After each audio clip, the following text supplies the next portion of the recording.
Olá, senhoras e senhores, sejam todos muito bem-vindos ao Clube dos Dividendos. Bruno Mazzoni falando com vocês. Hoje eu vou comentar sobre a Eneva, que tem um price action horrível, como vocês podem ver o gráfico.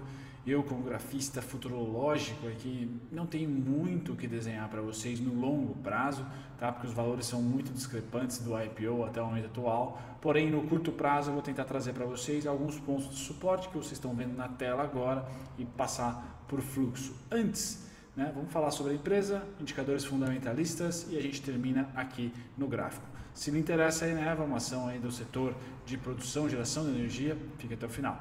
Muito bem, vamos começar pelo resumão clássico da Eneva aqui. Então, fundação 2001, listagem 2007, cerca de 840 colaboradores, levantamento feito em 2018, créditos para o site Fundamentei, sede Rio de Janeiro, Carioca, certo? É a maior operadora privada de gás natural e responsável por 5% de toda a capacidade térmica instalada no país. Uma gigante aqui, tá certo? Novo mercado para ela, segmento de listagem melhor não há, 100% de tag-along e um free float de quase 50%, ótimo. Grandes investidores ou instituições financeiras estão na sua composição acionária, tá? Aqui eu trago para vocês, infelizmente a qualidade da imagem é ruim do RI, mas quem que nós temos de instituição no papel? A Cambuí Investimentos com quase 23%, tá? BTG também com quase 23%, Atmos Capital 5% e depois o Free Float, tá certo? A empresa é dividida aqui em geração de gás natural, geração a carvão, comercialização, tá certo? Basicamente é isso que a empresa faz e agora recentemente tem também aqui alguns braços da Eneva Participações que caem aqui na geração solar e nas eólicas, tá? Algumas dessas controladas, tá? Tauá Geração, a SPS Ventos, Jandaíra Ventos e Jandaíra 2 Ventos também, certo?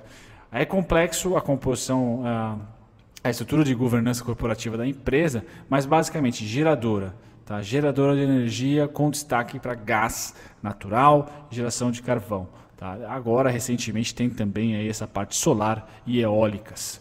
Pois bem, passado agora para... Primeiro, antes, vamos dar uma olhadinha na composição da dívida da empresa. Então está aqui.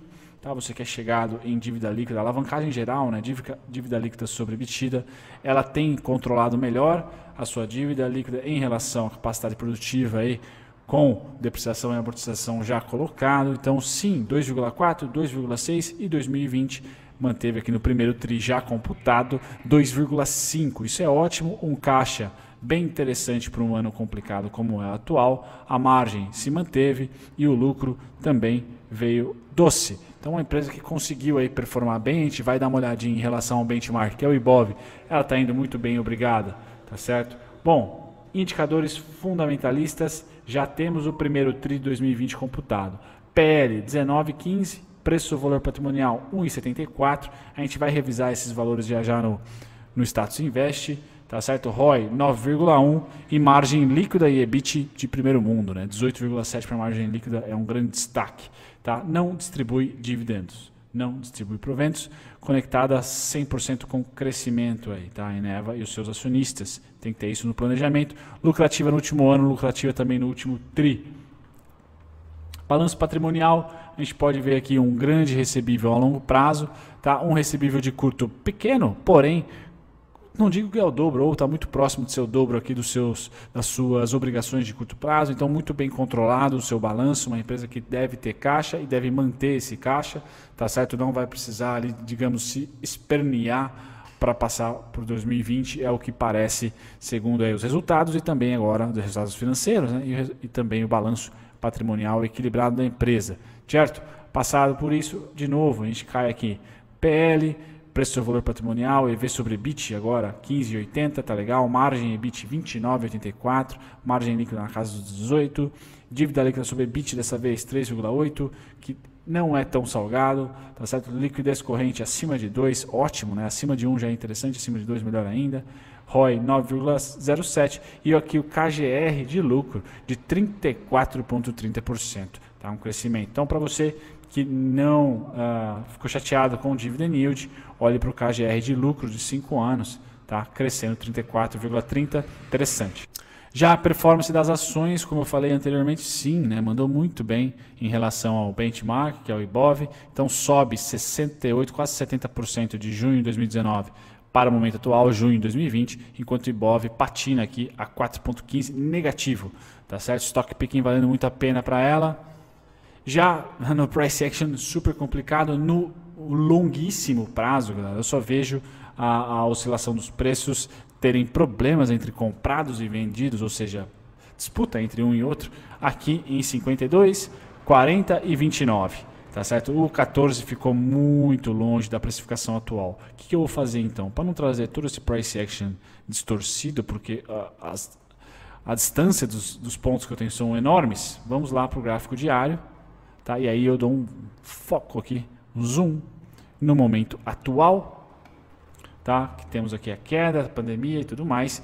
O grande volume negociado está aqui. Ó. O grande ponto do price action está aqui em 40,74 e 41,64. São 40,74, 41,64. São os dois pontos que eu acredito que o price action vai beijar no curtíssimo prazo. Está muito próximo, tá certo? O único suporte deixado para mim aqui é na casa dos 29,60.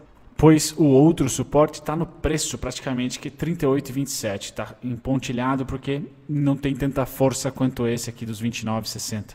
Tá certo, cara? Então, o price action não é fácil. Esse ativo foi um pedido do Bernardo, que é um inscrito gourmet aqui do canal.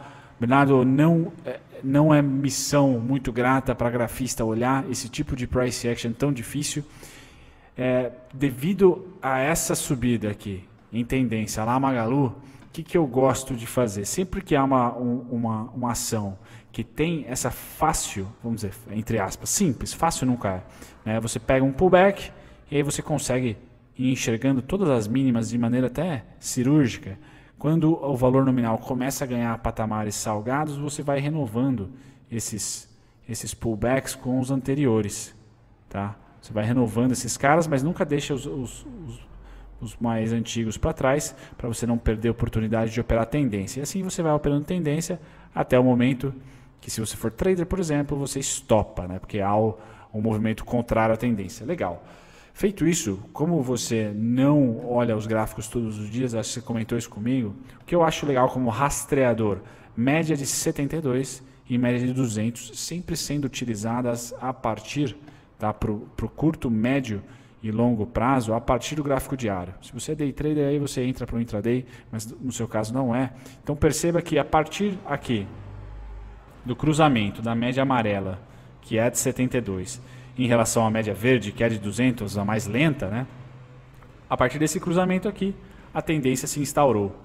Tá? É mais fácil para você enxergar a tendência e também pontos de possíveis suportes. Bem subjetivo em relação à média, não em relação a preço ou tempo. Tá? Mas sim, ela ajuda visualmente a ganhar, a ter esse tipo de noção. Então agora, nesse exato momento, a média amarela aqui está beijando a verde, o que indica para mim um ponto de lateralização, como foi aqui, ó, quando as médias estão próximas umas às outras. Tá? Então deve lateralizar entre 38,27 e 41,64. Tá? Quando houver um spike, e tomara que seja na parte compradora, por exemplo, tá? A média provavelmente amarela vai começar a ter um movimento de inclinação saudável e a verde vai seguir. E aí a gente entra de novo em um belo ciclo de alta, em mais um ciclo de alta aqui. Tá certo? Acho melhor nesses ativos que tem price action difícil, pouca liquidez, tá? Acompanhar médias. Por enquanto é aquele período tenso, aquele período lateral.